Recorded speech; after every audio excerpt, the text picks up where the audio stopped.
News 19 और आज का मतदाता टीवी में चार्टर्ड अकाउंटेंट नितिन गुप्ता जी, आपका स्वागत है। नमस्कार सर। नमस्कार सर, बहुत बहुत धन्यवाद आमंत्रित करने के लिए।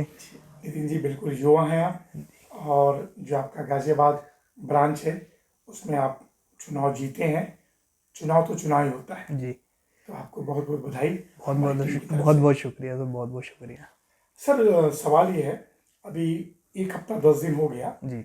वित्त मंत्री की तरफ से, जो हमारी वित्त मंत्री हैं श्रीमती सीतारमन जी, तो उन्होंने बहुत सारे बदलाव किए हैं जी खास तौर से इनकम टैक्स में, जो मध्यम वर्ग परिवार को लेकर। जी। तो जनता का यही सवाल है, जो छूट है थोड़ा सा उसको बताएं कि वो छूट कितने स्लैब पर है, और एक्चुअली में इनकम टैक्स के नाम से लोग डर जाते हैं अभी भी जी। तो थोड़ा सा बताएं कि 12 लाख 4 लाख व्हाटएवर क्या है। सर देखिए, होता क्या है इनकम टैक्स में, अभी तक जो शुरू में भी हुआ, अब से पिछले सालों में भी हुआ करता था कि अभी तक हम कहते थे कि हमारी 7 लाख एग्जिम्प्ट है। होता क्या है, इसमें हमारा स्लैब्स बने हुए हैं जो अभी तक 3 लाख 7 लाख 9 लाख का था। इस बार क्या हुआ है, इन स्लैब्स को चेंज करके 0 से 4 लाख, 4 से 8 लाख, 8 से 12 लाख, इस तरह से करके इन्होंने स्लैब चेंज कर दिए हैं। होता क्या है, टैक्स तो 4 लाख के इनकम 4 लाख की इनकम क्रॉस होने के बाद से ही कैलकुलेट होना शुरू हो जाता है। बट क्या है कि एक ये रिबेट का एक सेक्शन होता है 87A, जिसके तहत क्या होता है कि 12 लाख तक जो जितना टैक्स बनता है, जो कि 60,000 बनता है, उतने की उस सेक्शन के अंडर ये रिबेट दे देते हैं, जिसके तहत वो टैक्स 12 लाख की इनकम पे जीरो हो जाता है। तो अगर हम बात करें इस तरह से कि किसी की इनकम 13 लाख हो जाती है, तो उसमें क्या होता है कि आम जनता का ये सवाल ये होता है कि भाई मेरी इनकम सिर्फ 1 लाख से बढ़ी है, पर मेरे को क्या है कि टैक्स उस केस में अभी के नए स्लैब्स को भी देखते हुए अगर हम देखा जाए तो उसमें भी जो है आपका लगभग 75,000 रुपये के आसपास का टैक्स बन जाएगा। तो क्लाइंट को होता है कि भाई सैलरी मेरी 1 लाख बढ़ी, उसके बाद 75,000 मुझे टैक्स जमा करना पड़ रहा है लगभग। तो बस मैं इस बात में यही कहना चाहूँगा कि होता क्या है कि अगर 12 लाख से इनकम ऊपर क्लोज हो रही है तो आपको टैक्स फिर 4 लाख के ऊपर से ही देना शुरू करना पड़ता है। ऐसा नहीं है कि वो क्या है, 12 लाख तक होता है तो वो छूट के तहत वो टैक्स आपका जीरो हो जाता है। अदरवाइज तो टैक्स तो आपका 4 लाख के ऊपर से ही लगने लगता है। तो ये थोड़ा एक कंफ्यूजन रहता है। तो बस हाँ, ये इट्स अ वेलकम स्टेप कि अभी तक जो 7 लाख की इन्होंने करी थी लिमिट को, जो अभी इन्होंने 12 लाख एकदम से करा है सीतारमन जी ने, तो मतलब इट्स अ वेलकम स्टेप। ये बहुत टाइम से रिक्वायरमेंट थी, बहुत टाइम से नीड थी, आम जनता का बहुत टाइम से इसका इंतजार कर रहे थे कि कब ये लिमिट इंक्रीज होगी, कब आम जनता को इसका बेनिफिट मिलेगा। अब क्या है, होता क्या था कि जिसका लगभग 10-12 लाख का सैलरी का पैकेज होता था, अभी के उसमें क्या होता था, लगभग उसकी 1 महीने की सैलरी एज अ टैक्स चली जाती थी। अब क्या है कि 12 लाख पे टैक्स जीरो होने की वजह से क्या है, सैलरी के केस में तो इनफैक्ट 12,75,000 पे है, उनका स्टैंडर्ड डिडक्शन में 75,000 और कवर हो जाता है। तो उसके तहत क्या है कि अब उनको 1 महीने की जो सैलरी एज अ TDS उनका एज अ टैक्स चली जाती थी, वो अब उनकी पॉकेट में ही रहेगी, जिसको वो एज अ सेविंग या एज एन एक्सपेंडिचर यूज कर सकते हैं। तो जिसकी वजह से क्या होगा कि अल्टीमेटली वो पैसा आना तो मार्केट में ही है, लोग खर्च करेंगे। तो जिससे क्या है, अल्टीमेटली जो हम इंडिया की GDP की बात करते हैं या एक्सपेंडिचर की बात करते हैं, तो उस पॉइंट से वो जो है उसका बेनिफिट तो उसको मिलेगा ही मिलेगा। तो ये चीजें हैं कि मतलब इट्स अ वेलकम स्टेप। अच्छा, लेकिन अभी तक के जो बजट के इतिहास में, जैसे कि जो भी छूट होती थी जी, वो लाख बहुत हुआ 1.5 लाख होती थी। जी। इस बार बहुत बड़ा अमाउंट दिया गया जी। तो क्या इसको चुनाव के परिणाम से देखा जा सकता है? सर देखिए, चुनाव के परिणाम से हम उसको नहीं देखना चाहेंगे, मैं पर्सनली नहीं देखना चाहूँगा। अगर चुनाव के परिणामों से देखना होता तो ये बहुत पहले कर चुके होते। अब तो क्या है कि अभी ये फर्स्ट बजट था इस करंट जो टेन्योर है उनका, तो फर्स्ट टेन्योर में ही इतना बड़ा बेनिफिट देना, तो मैं नहीं सोचता ये कि अभी ये इतना बड़ा इलेक्शन पॉइंट ऑफ व्यू से गोल है। अगर होता तो मतलब मैं मान सकता हूँ 3rd या 4th ईयर में हो सकता है इतना बड़ा इंक्रीमेंट देते, पर मैं नहीं समझता कि ये वो है। मैंने जो अभी पहले भी आपको बहुत बात बोली, मेन चीज क्या है कि ये बहुत टाइम से इसकी नीड थी। हर बजट में मध्यम वर्ग हर बजट में अपेक्षा करते थे कि इस साल ये लिमिट इंक्रीज होगी, इस साल लिमिट इंक्रीज होगी, पर वो नहीं हो रही थी। तो ठीक है, वो देर आए दुरुस्त आए, वो वाली बात है। वेलकम है, मतलब इट्स अ वेलकम स्टेप। संतोषजनक है। बिल्कुल इसमें कोई चार्टर्ड अकाउंटेंट की जो नजर है वो बड़ी पैनी होती है। जी।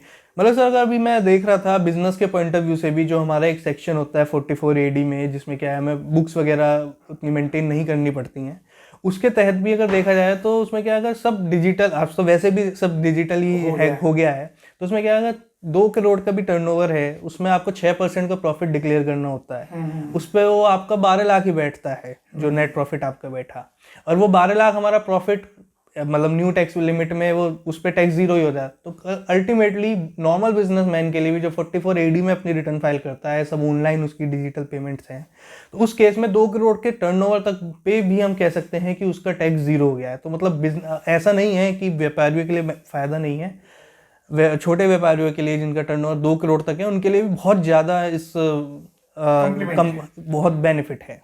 राइट सर, एक सवाल नितिन जी और था, सरकार इतना छूट दे रही है जी, तो क्या सरकार को नुकसान नहीं होगा?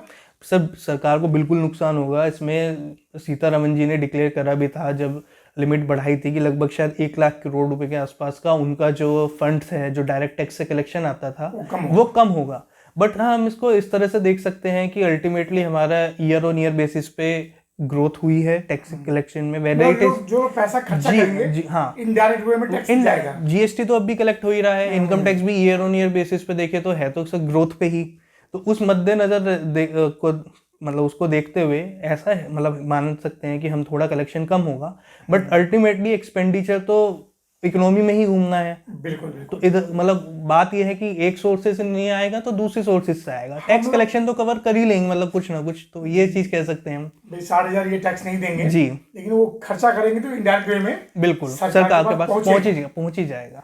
सर एक बात और जी, मोदी जी ने बात किया कि हमारा भारत देश बहुत जल्दी जो है तीसरी अर्थव्यवस्था बनेगा। जी, क्या ये जो बजट है जी, तीसरी अर्थव्यवस्था की तरफ लेके जा रहा है? हम सर बिल्कुल लेके जा रहा है सर। जो हम देखें कि जो हमारा एक्सपेंडिचर पॉइंट ऑफ व्यू से भी है कि डिफेंस में लगभग 5 लाख करोड़ के आसपास स्पेंड करने की बात है, रूरल में लगभग 2.25 लाख करोड़ के आसपास स्पेंड करने की बात है। तो अल्टीमेटली बात तो ऐसी ही है कि जो भी कलेक्शन आ रहा है वो अल्टीमेटली गवर्नमेंट डेवलपमेंट में ही यूज कर रही है। हम सबसे बड़ा मेन हम चेंज देखते हैं जो हमारे बिल्कुल सामने है, वो इंफ्रास्ट्रक्चर का चेंज है। तो अल्टीमेटली ये सब मिलजुल के ग्रोथ तो जीडीपी की ही कर रहे हैं। अब हम बात जीडीपी की करते हैं तो जो हमने बात करी कि जो हमारी जीडीपी जरूर बढ़ेगी तो अल्टीमेटली वही है, बिल्कुल खर्चा होगा। तो अल्टीमेटली बात ये है कि जो हम बात करते हैं कि तीसरी अर्थव्यवस्था की बात है, तो सब ये स्टेप जो हैं ये अल्टीमेटली हमें लेके उसी दिशा में जा रहे हैं। तो हमें इसका अप्रिशिएट करना चाहिए और हमें इसके साथ मतलब इनके साथ देना चाहिए। राइट। एक सवाल और था जी, जब से मोदी जी आए हैं देश की अर्थव्यवस्था के लिए बहुत बड़ा प्रयास कर रहे हैं। जी, हम तीसरी अर्थव्यवस्था की तरफ भी हैं जी, लेकिन एक आम आदमी ये सोचता है कि भाई हमारा रुपया जो है वो कमजोर हो रहा है डॉलर के मुकाबले। जी, तो थोड़ा सा डिफाइन करें क्या वजह है? सर जनता का सवाल है। सर देखिए, जो रुपया कम हो रहा है वो तो जो भी ग्लोबल अभी हम देख रहे हैं पिछले 1 साल से जो भी ग्लोबल में क्राइसिस हो रखे हैं, वॉर वगैरह के हैं, जो भी यूएसए में इलेक्शंस वगैरह को लेके सब चीज़ें थी, तो उस चीज़ को देखते हुए वो सब हैं कि हमारा रुपया थोड़ा कमज़ोर हो रहा है। बट ऐसा नहीं है कि ये सिर्फ हमारे इंडिया में अफेक्ट कर रहा होगा, ये पूरी इकोनॉमी को, पूरे वर्ल्ड को, सब जगह ही ये अफेक्ट कर रहा है। बस बात ये है कि हम बात करते हैं कि हम इतनी तेज़ी से तीसरी अर्थव्यवस्था बनने जा रहे हैं, तो हम क्या है कि हम वर्ल्ड में सबकी मतलब कह सकते हैं कि एक तरह से नज़रों में तो इसलिए लगता है कि हमारा रुपया थोड़ा ज़्यादा गिर रहा है। बट अदरवाइज जो इफेक्ट हुआ है पिछले 1-1.5-2 साल में वो हर कंट्री को इफेक्ट हुआ है।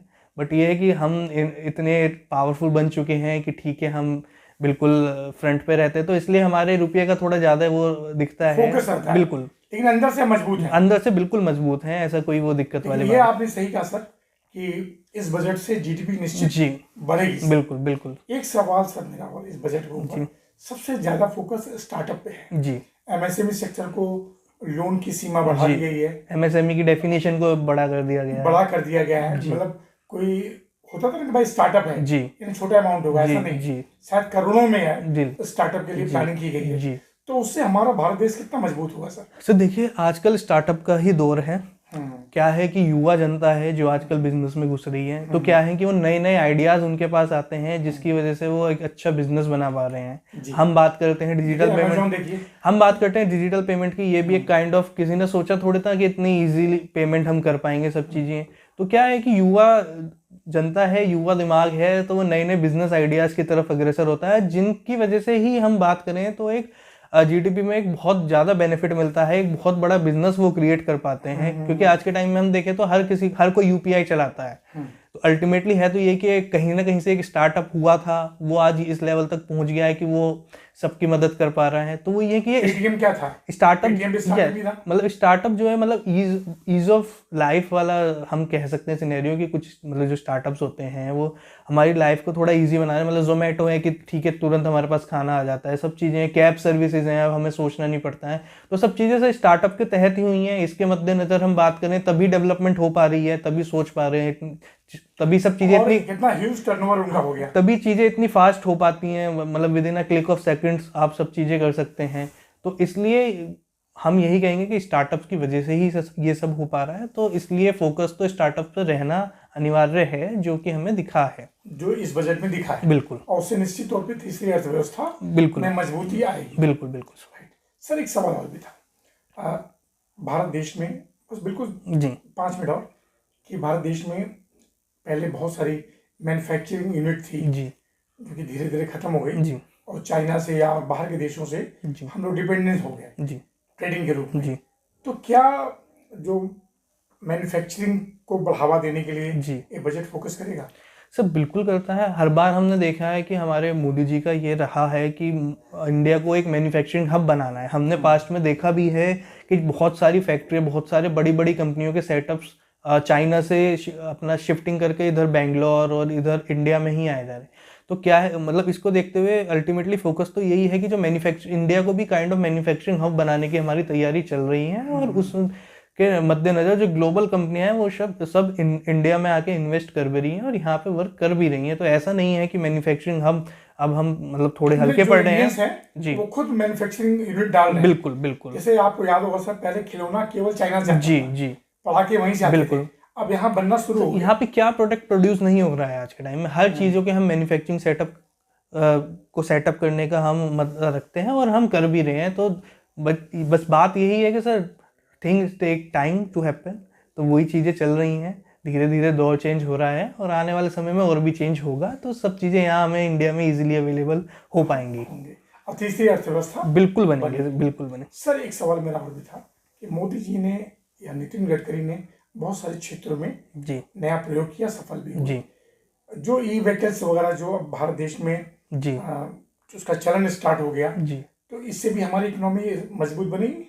सर देखिए ई व्हीकल से बेनिफिट ये है, अब देखिए हम एटमॉस्फेयर मतलब हम ठीक है डेवलपमेंट, जीडीपी, सब इंफ्रास्ट्रक्चर वगैरह की बात कर रहे हैं, पर हमें इस बात से भी पीछे नहीं हटना चाहिए कि पोल्यूशन एक बहुत बड़ा फैक्टर रहा है।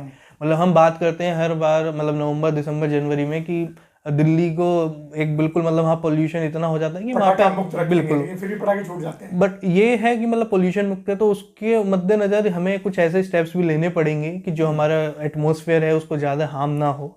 तो इस वजह से e vehicle is a welcome step. तो उसमें भी क्या है कि टेक्नोलॉजी के पॉइंट ऑफ व्यू से हम बात करें तो ईयर ऑन ईयर इम्प्रूवमेंट है।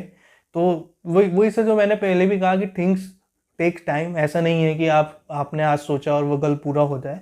तो वही चीज़ अभी धीरे धीरे इम्प्रूवमेंट हो रहा है। तो हो सकता है वो आने वाले और 3-4 सालों में बिल्कुल ई व्हीकल का जो हम अगर अभी बात करते हैं कि कुछ उसमें दुर्घटना घट रही है, सब चीज़ें हैं, वो सब नहीं होंगी और हमारी टेक्नोलॉजी इस लेवल तक पहुंच जाएंगी कि जो बेसिक अभी दिक्कतें आ रही है वो नहीं आएंगे। तो ठीक है, इट्स मतलब वो भी एक बहुत बड़ी डेवलपमेंट है।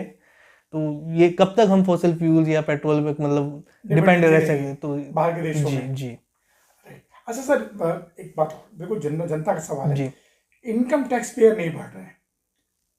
मतलब देश की आबादी 140 करोड़ से ऊपर है जी, इन टैक्स पेयर की परसेंटेज बहुत कम है। सर ऐसा नहीं है। टैक्स पेयर की अगर हम परसेंटेज बात करें, जो अपनी रिटर्न फाइल कर रहे हैं ईयर ऑन ईयर, उनका एसएससीज का नंबर ग्रोथ की तरफ ही है। ऐसा नहीं है कि वो नंबर डिग्रेड हो रहा है, क्या है, हर साल जो रजिस्ट्रेशन नंबर हैं वो बहुत तेज़ी से इंक्रीज़ हो रहे हैं। बस बात क्या है कि अभी धीरे धीरे लोग जागरूक हो रहे हैं इन सब चीज़ों को लेके। नहीं, अभी भी डरते लोग सर देखिए इनकम टैक्स के नाम पे सोचते नहीं हम कैश घर में रख लेंगे, शो नहीं करना है, इनकम टैक्स मुझे पे नहीं करना है। जी नहीं सर, देखिए वो बात ठीक है, उस बारे में तो हम क्या ही बोल पाएंगे कि क्या है वो। तो देखिए डर है, वो धीरे धीरे वक्त बदल रहा है। अब एक्चुअली इसको हम इस तरह से देख सकते हैं कि आज के टाइम में क्या है कि हर कोई बिजनेस करना चाहता है। बिजनेस के लिए एक सबसे बड़ा कंपोनेंट है फाइनेंस। फाइनेंस क्या है, सब पे ठीक है खुद अवेलेबल नहीं हो पाता, तो सब मतलब they are dependent on bank और फाइनेंशियल इंस्टीट्यूशंस। तो वहाँ पे क्या है कि मतलब they are in need of मतलब डॉक्यूमेंट्स की, उसमें ITR एक बहुत बड़ा इम्पोर्टेंट फैक्टर रहता है। तो कहीं ना कहीं वो जब उस रास्ते की तरफ जाते हैं कि उनको बिजनेस करना है, लोन चाहिए, तो अपनी ITR वो फाइल करवाना स्टार्ट करते हैं। तो जब एक बार ITR फाइल करवाना स्टार्ट कर देते हैं तो अल्टीमेटली उनको भी समझ आने लगता है कि हाँ मतलब it's need of the hour, तो वो अपनी अगले साल से फिर खुद ही मतलब loan is not the agenda, वहाँ पे अपनी खुद ITR खुद ही फाइल करवानी शुरू कर देते हैं। लेकिन इस बार जो स्टार्टअप से संख्या बढ़ेगी, मतलब स्टार्टअप्स की तो सर संख्या हम बात करें तो ये दोनों ग्रोथ पे ही है, हमारा ग्राफ वर्टिकल ही है, स्टार्टअप्स में तो कोई डाउनफॉल नहीं आना है, तो ठीक है। नितिन जी बस 2 मिनट और जी आप GST इनकम टैक्स दोनों देखते हैं? जी GST का बहुत सारा पैसा जी अभी किसी न किसी विवादों के कारण उसकी पेंडिंग है हाई कोर्ट में, जी अभी तक ट्रिब्यूनल नहीं बना है। अगर वो पैसा चलन में आएगा, चलन में सर चलेगा, ट्रिब्यूनल का अभी प्रोसेस है, मतलब मैं शायद अभी थोड़ा रिकॉल नहीं कर पा रहा हूँ, बट अभी मेरे को शायद खबर थी कि अब पता नहीं लोकेशन मुझे एग्जैक्ट याद नहीं है, पर 1-2 महीने पहले कहीं ट्रिब्यूनल फॉर्म हुई है, तो मतलब नहीं अभी चालू नहीं हुआ है। हाँ, तो मतलब ये है सर, अब नहीं और 6 महीने में उम्मीद है कि ये सब चीज़ें शुरू हो जाएंगी, तो जो ये फंसे हुए हैं वो चीज़ें स्मूथ हो जाएंगी। तो ठीक है सर, देखते हैं वो जो रहा है उसमें अगर ट्रिब्यूनल बन जाएगा, हम तो प्रयास करते आए हैं कि ट्रिब्यूनल बने, सब सरकार चीज़ें से रहेंगी। अपील तो करेंगे बिल्कुल ना बिल्कुल बिल्कुल कि जल्दी बिल्कुल ट्रिब्यूनल आए जी। एक बस सुझाव और, जो GST का स्लैब है, जी क्या आपको लगता है कि मोटरसाइकिल पे जो टैक्स है या फ्रिज पे जो टैक्स है जी वो बिल्कुल सही मोड में है? एक गरीब आदमी के लिए नेसेसिटी है फ्रिज, मोटरसाइकिल, उसके टैक्सेशन के स्लैब को कम करना चाहिए?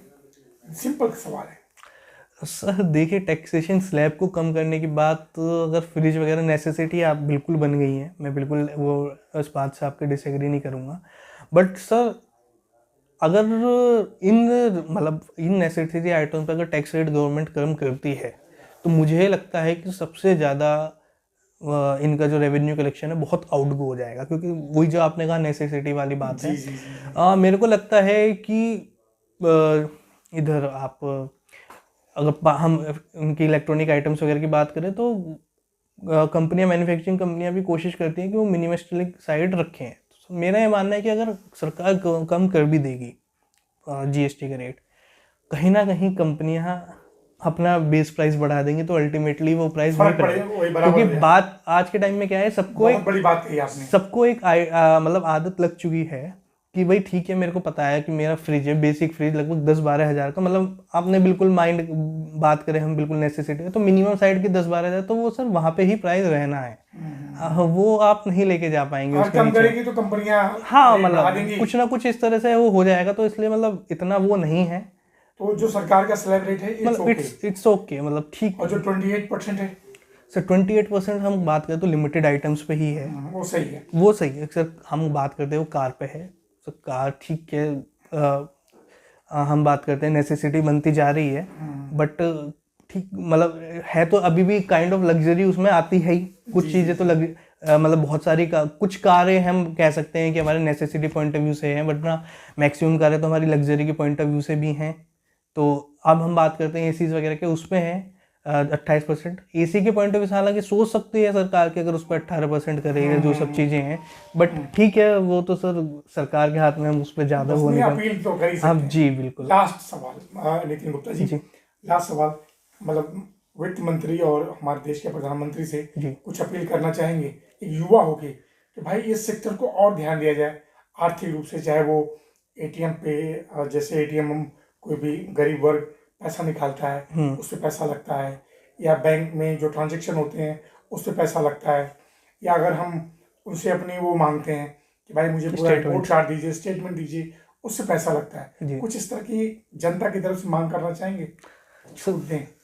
बस जनता की तरफ से यही मांग करूंगा कि जो आपने जो ये एक्सपेंसेस बताए कि मेरे बैंक चार्जेस वगैरह जो भी हैं, उसमें यही है कि इसमें देख सकते हैं कि अगर कुछ लिमिट्स बढ़ाई जा सके कि जिसके बाद फिर हमारे वो टैक्सेस लगने लगे, या फिर जो हम बात करते हैं जो हमारी कैश की लिमिट आती है बैंक में, उसमें उस पे जो TDS वगैरह कटते हैं, तो उसमें थोड़ा सा एक बार ध्यान दिया जा सकता है। बाकी तो ये है कि सर जो भी हमारे मैन्युफैक्चरिंग वगैरह है, थोड़ा उनका ध्यान रखा जाए, और उनकी ग्रोथ के पॉइंट ऑफ व्यू से और थोड़ा ध्यान दिया जाए कि थोड़ी लिबरलाइजेशन करी जाए पॉलिसी में, कुछ जो भी बेस्ट पॉसिबल हो, तो उस तरह से लीगल पोर्शन भी और इजी किया जी जाए। बिल्कुल बिल्कुल। जो हमें अभी जो आपने भी बात करी कि जीएसटी में ट्रिब्यूनल ना होने की वजह से काफ़ी केसेस पेंडिंग हैं, तो हमें अभी जो आपने भी बात करी कि जीएसटी में ट्रिब्यूनल ना होने की वजह से काफ़ी केसेस पेंडिंग हैं, तो उनका कुछ वे ऑफ ईज निकाल सकें कि जिससे वो केसेस जल्दी से रिजॉल्व हो चुके हैं, वो पैसा चलन में आ सके। तो उस हिसाब से एक बार चीज़ें देखी जाए। लास्ट सवाल मैं सभी से पूछता हूँ, हर युवा वर्ग की बहुत सारी इच्छाएं होती हैं, लेकिन आज के समय में चार्टर्ड अकाउंटेंट बनना अपने आप में एक बहुत बड़ा चैलेंज है, क्योंकि आपके इस इंस्टीट्यूशंस में कोई करप्शन नहीं है जी, कहीं कॉपी की नकल नहीं होती, कुछ नहीं होती, रिजर्वेशन नहीं है सर, रिजर्वेशन भी नहीं है। तो सर सवाल मेरा था नितिन जी कि कैसे मन में विचार आया कि मुझे ये चार्टर्ड अकाउंटेंट बनना है? सर मन में विचार का तो यही है सर, हमारी फैमिली मतलब मोस्टली यही है कि फैमिली में कोई ना कोई सीए होता है। अच्छा। तो सर मैं अपनी पर्सनल लेवल पे बात करूँ तो इसी तरह से था कि हमारी फैमिली में थे सीए हैं, तो उनके साथ उनको देखते थे, तो जिस हिसाब से सोसाइटी में उनको एक रिस्पेक्ट मिलती थी, तो उस चीज़ को देख के लगा कि हाँ मतलब कुछ तो है इस प्रोफेशन में, कुछ करना चाहिए। तो इस वजह से फिर हम इस प्रोफेशन में गए। इनफैक्ट मैं आपको बताऊं 10th के बाद मतलब आई वॉज अ टॉपर, मतलब मेरे को स्कूल वालों ने साइंस ऑफर करी थी, but somehow I rejected it, I opted commerce. So my मतलब my school teachers principals were in shock, मतलब why I am opting commerce in place of science, जबकि टॉपर थे। तो वही है कि उस टाइम पे ये था, सबको लगता था कि क्यों कॉमर्स ले रहा है, मतलब ग्रोथ है, पर वही था कि एक सोसाइटी में जो रिस्पेक्ट और जो चीज़ें देखने को मिली, तो उसके तहत लगा कि हाँ सीए ही करनी चाहिए। और सर ये बहुत ही समझे कि विश्वसनीयता वाला जी मेरे ख्याल से वो है जी। कोई भी परिवार जो है जी अपने भाई को भी अपने अकाउंट की कॉपी नहीं देता जी, स्टेटमेंट नहीं देता जी, लेकिन एक चार्टर्ड अकाउंटेंट को सब कुछ दे देता है। सर इसमें तो बस यही कहूँगा कि हम किताबों के डॉक्टर हैं, आपके उनके बही खातों के डॉक्टर हैं, कि जैसे जो हम डॉक्टर से कोई अपनी बीमारी की बात नहीं छिपा सकते, उसी तरह से यहाँ पे अपने सीए से अपने बही खातों की कोई चीज़ें नहीं छिपा सकते। तो वो सब चीज़ें हैं, लोगों को नहीं छिपाते हो, बिल्कुल बड़ा विश्वास करते हैं। बिल्कुल। आप किसी से बोलिए भाई एक चेक दे दो जी 25 बार सोचेगा, जी लेकिन एक चार्टर्ड अकाउंटेंट मांगेगा जी, तो तुरंत तो लेके वो ऑफिस भिजवा देंगे। बिल्कुल बिल्कुल, इतना विश्वास है आपके बिल्कुल सर।